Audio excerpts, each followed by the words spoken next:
जय श्री कृष्णा। राधे राधे।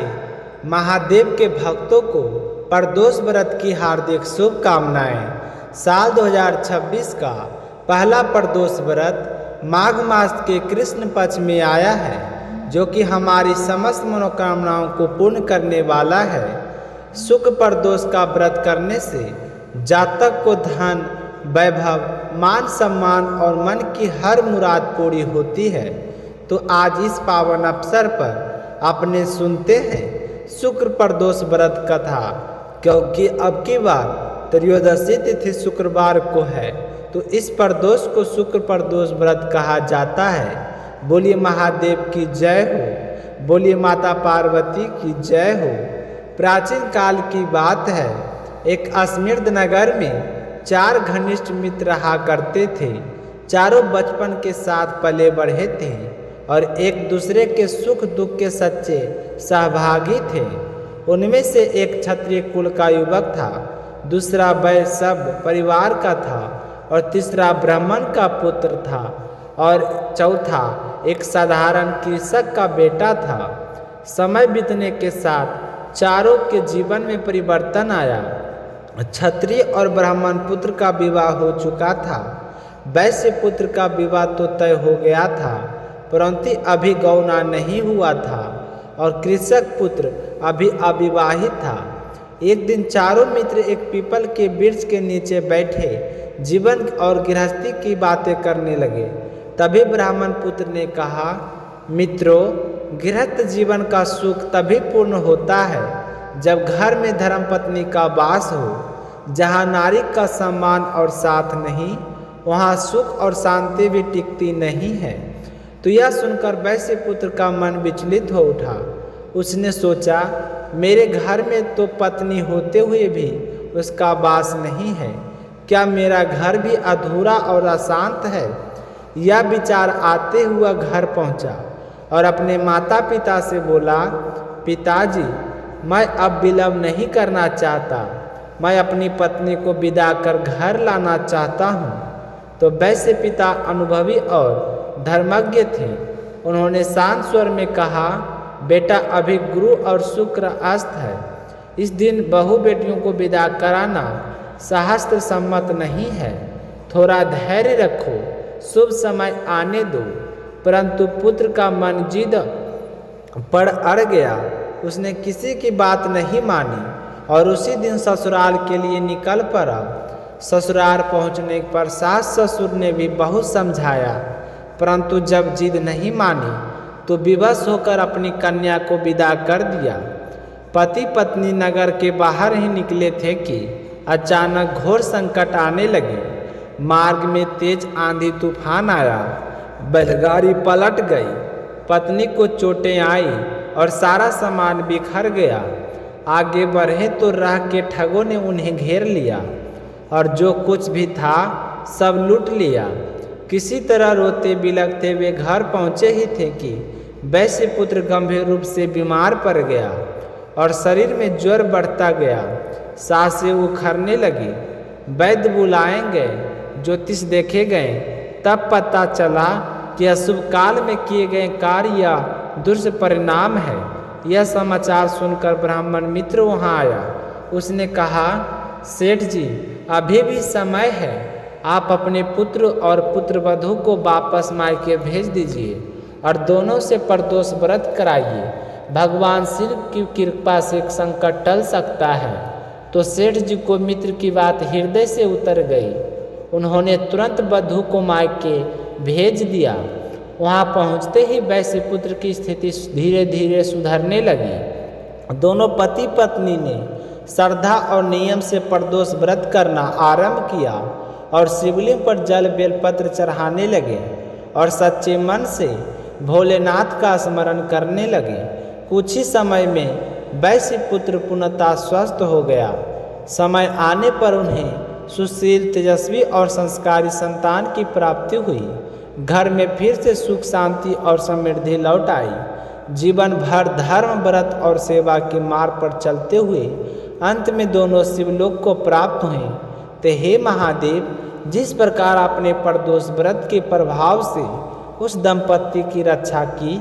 उसी प्रकार जो भी श्रद्धा भाव से यह कथा सुने उसके जीवन के संकट दूर हो, घर में सुख समृद्धि आए और अंत में उसे मोक्ष की प्राप्ति हो। अगली कथा यह हर प्रदोष व्रत में सुननी चाहिए। पुराने समय में एक बहुत ही गरीब विधवा ब्राह्मणी रहती थी। जीवन यापन करने के लिए वह विधवा ब्राह्मणी अपने पुत्र को साथ लेकर सुबह सुबह भिक्षा लेने के लिए निकल जाती थी और शाम होने पर अपने घर वापस लौटती। एक दिन जब वह विधवा अपने बेटों को लेकर भिक्षा मांगने गई थी और शाम के समय जब घर वापस आ रही थी तो उसे एक नदी के समीप एक खूबसूरत बालक बैठा हुआ दिखाई दिया। वह रो रहा था तो विधवा ब्राह्मणी उस बालक को नहीं पहचानती थी कि वह बालक विदर्भ देश के राजकुमार धर्मगुप्त है। तो धर्मगुप्त को शत्रुओं ने युद्ध में हराकर उसे राज से बाहर निकाल दिया और उसके पिता को युद्ध में हराकर उनकी हत्या कर दी और उसके राज को छीन लिया था। तो उस बालक के पिता के मौत से उसकी माता को गहरा आघात लगा तो एक दिन उसकी भी मृत्यु हो गई। तब धर्मगुप्त अपना राज छोड़कर एक नदी के किनारे आकर उदास होकर बैठ गई थी। तो उस बूढ़ी ब्राह्मणी ने जब उस बालक को देखा तो उस पर दया आ गई और दया बस उस बच्चे को अपने घर ले आई और उसका पालन पोषण करने लगी। उसे वह बिल्कुल अपने बच्चे के समान समझती थी।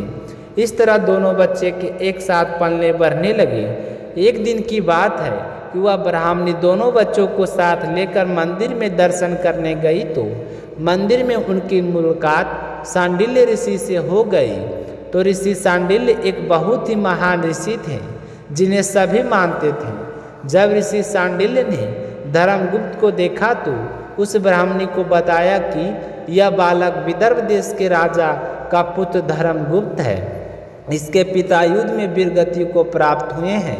यह कहते हुए ऋषि सांडिल्य उसे विधवा ब्राह्मणी को धर्मगुप्त की माता की मृत्यु के बारे में भी बताया।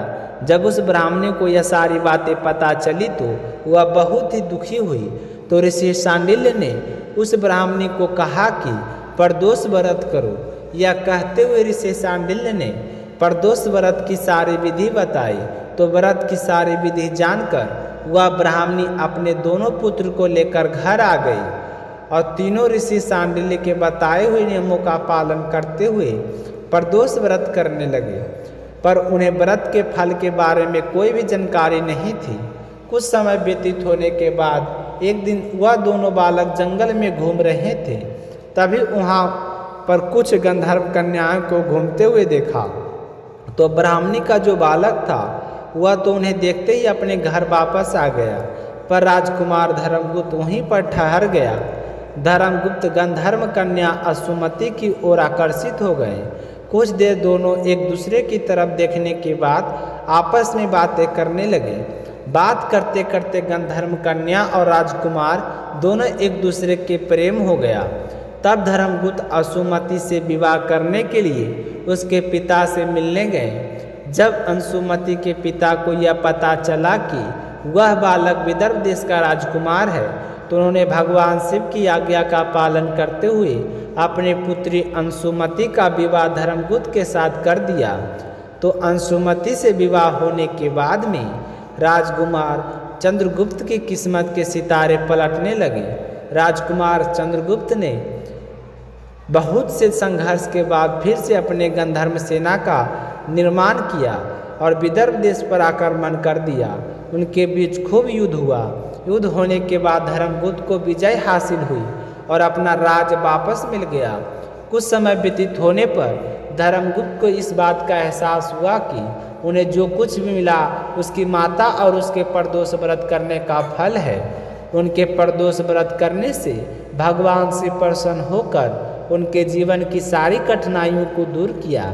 तभी से हिंदू धर्म में यह माना जाता है कि जो व्यक्ति प्रदोष व्रत के दिन व्रत रखकर एकाग्रचित मन से शिव पूजा की कथा पढ़ता या सुनाता है उसे 100 जन्मों तक कभी भी दरिद्रता का सामना नहीं करना पड़ता है। उसके जीवन में आ रही सारी समस्या का निवारण हो जाता है और भगवान भोले शंकर के आशीर्वाद से वह अपने जीवन के समस्त सुखों को पाता है। बोलिए भोले शंकर जय की जय हो।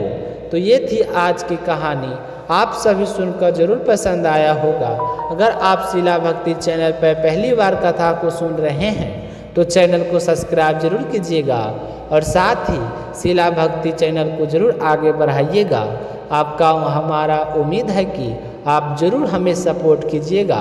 तो इसी तरह का रोजाना कथा सुनने के लिए एक बार कमेंट बॉक्स में जय माता लक्ष्मी, जय भोले बाबा, जय माता पार्वती, जय शिव नारायण भगवान जरूर लिखें।